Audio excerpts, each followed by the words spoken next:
سلامونه، جاوید بختیار یم. نن څه رقم کولی شو موږ د وی بی ای پروګرامینګ په ترو باندې په آفیس سافټویرونو کې انیمیشنونه جوړ کړو. لکه هغه ته انیمیټ ورکول دي د وی بی ای په ترو باندې.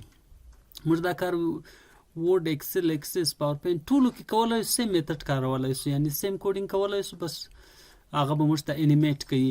انیمیټ معنا حرکت ورکول معنا لري، یعنې انیمیشن یو شي ته موږ څه رقم حرکت ورکولی شو. نو د دې لپاره ما خپله اکسل انتخاب کړی ده. نو زه اکسل اوپن کوم. مختلف فارمیټونو سره انیمیشنونه جوړولی شو.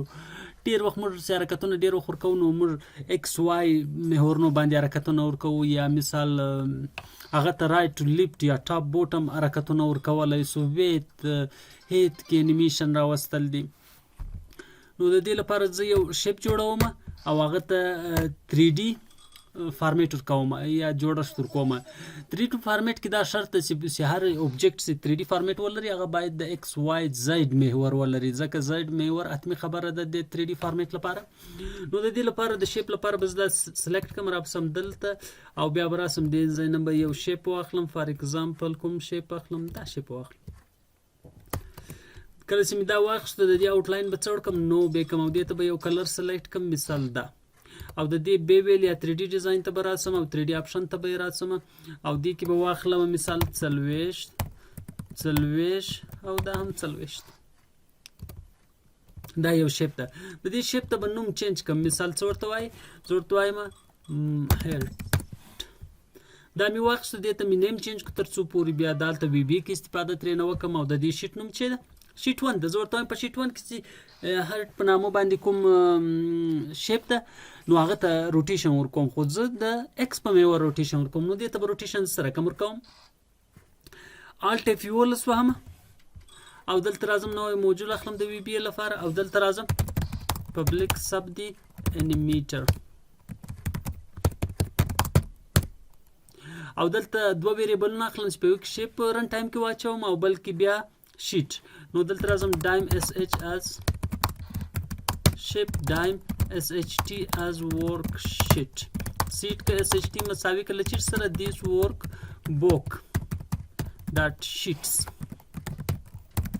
هرټ او دلته سیټ اس ایچ مساوي کله اس ایچ ټی ډاټ شیپس او دلته داغه نوم ورته پاسوم خلاص.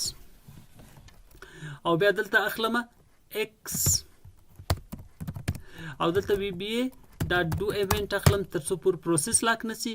بیا راځم زه ورته وایم دلته اس ایچ ډاټ 3D ډاټ روټیشن آن ایکس مساوي که اس ایچ ډاټ 3D روټیشن ډاټ روټیشن آن ایکس پلس 2 وی بی ای ډاټ ډو ایونټس. دلته راځم گو ټو ایکس او وی بی ای ډو ایونټ د دې لپاره کاروم تر څو پورې د ایکسل پروسس لاک نشي او بیکګراوند کې یو ځل وی بی ای ته 3D وچلیږي او بیا وروسته د ایکسل جی یو آی اپډیټ سي. جی یو آی یعنې ګرافیکل اپډیټ وکنه بیا ډراپ فریم رامنځته کیږي او ایکسل ناٹ ریسپونډینګ ورکوي. ډیبیګ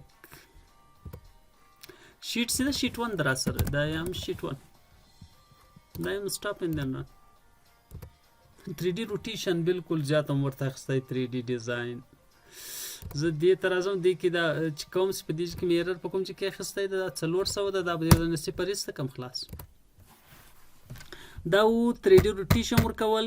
دا اولین لاین کې مې یو ویریبل د شیپ لپاره اخیستی ده، بیا مې د شیټ لپاره اخیستی ده، بیا مې په دې اس ایچ ټي کې دا ورک شیټ سی 1 در سره دا مې سیټ کړی ده. وروسته مې بیا دا شیپ ویریبل چې مې اخیستی ده هغه کې مې بیا دا شیپ سیټ کړی ده. بیا مې بار بار لپاره لوپ اخیستی ده چې هغه بار بار لوپ کوي. کله چې دا دلته راکته کېږي دا بیرته هلته ځي، نو د لوپ لپاره مې اخیستی. تاسې هر رقم لوپ اخیستلی شئ، وایل لوپ پاسولی شئ، ډو انټل پاسولی شئ، پار لوپ پاسولی شئ. پار خو ولو که موږ لیمیټ هم ورکولی شو، هغه ډېر وخت داسې لیمیټ پورې موږ کوو، موږ ورته وایو له 1 نه تر 0 پورې یا تر 100 پورې. کله چې هغه عدد پرس بیا لوپ نه کېږي، خو موږ بیرته هغه ته بیرته ایټریشن لپاره بیرته هغه عدد منفي کوو تر څو پورې بار بار ایټریشن وشي. فار اګزامپل دلته راځم دایم ا as integer for a مساوي که له 1 څخه to 10 پورې یا to 3 پورې.